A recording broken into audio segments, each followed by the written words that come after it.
Inaalam na ngayon ng Department of the Interior and Local Government o DILG ang lokasyon ng mga iba pang lumabas na pangalan bilang co-perpetrator sa ICC case. Pero para sa ibang mga Pilipino, ang pag-aresto kay dating Pangulong Rodrigo Duterte ay pakana ng mga nakaupong opisyal na ang intensyon ay pamumulitika. Para sa kanila, nakabuti ang kabuuan ng war on drugs ng dating Pangulo. Si Margot Gonzalez magbabalita. Sentro ng usapin ngayon ang pagbubukas ng pagdinig sa International Criminal Court o ICC upang tukuyin kung may sapat na ebidensya para ituloy ang trial laban kay dating Pangulong Rodrigo Duterte. Ang kaso ay nag-ugat sa mga allegation crimes against humanity kaugnay ng controversial na war on drugs ng nakaraang administrasyon. Ngunit ikinalungkot ito ng maraming Pilipino. Para sa kanila, hindi katarungan kundi pangamba ang hatid ng pag-usad ng kasong ito.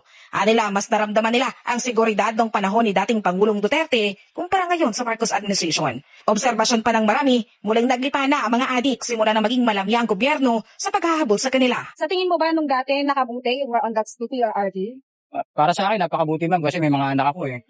May mga nag-aaral ako anak kasi pagka umuwi sila ng bahay, para pag uwi nila ng bahay, safety sila. So maganda ma'am, maganda ma'am may curfew.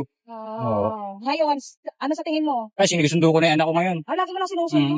Sinusundo ko na Kasi po. nandun yung takot mo na baka mapano siya. Lalo ngayon maraming nababalitaan, di ba, ng mga napapatay na hold up. Mas safe dati. Hindi katulad yan, hindi natin alam kung safe ba ngayon. Hindi siya katulad dati na, maigpit tayo sa droga. Hindi katulad din ngayon na parang balik lang sa takot ulit. Lalo kapag madilim or yung mga estudyante, di ba? Anong masasabi mo na nandun ngayon ang Pangulo sa tingin? Medyo nakakalungkot kasi syempre wala siya dito sa malayo sa atin. Kaya nga hindi nag-iisip yung mga kumukontra sa kanya. Tagakusa. Sana naisip man na yung mga biktima ng mga adik. Malungkot po kasi syempre bilang rin po na taga Davao rin po, nakakalungkot lang din kasi parang ewan ko, ano ba sasabihin? Yung Kasi sa nangyari sa kanya, tapos parang hindi nila inisip yung mga nagawa rin ni PR. Meron din namang effect na masama, pero mas, kung sa akin lang, no, agree ako doon sa, doon sa base sa war on drug. Kasi medyo, ang laking improvement ng Pilipinas ang laking pinagbago. Tapos Walang ngayon, pag-alagala, at saka malaki talagang, kung ngayon, i-compare mo ngayon, back to reality na, yun nga, wala, open lahat. Parang malayang-malaya, as in, maraming mga durugista. yun nga. Ang maganda, ibalik pa rin si Duterte.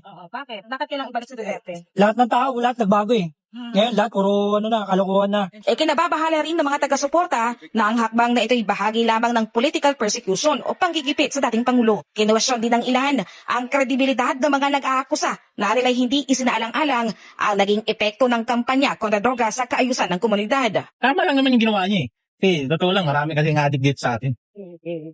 Tapos sa tingin mo ba yung mga matataas na opisyal dito sa government yung talagang nasa likod ng pagpaparesto kay PRD?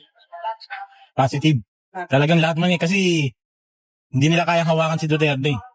May sarili siyang pag-iisip eh. So anong masasabi mo kung sa mga yun nga para mga accusations natin to PRD on regards on that?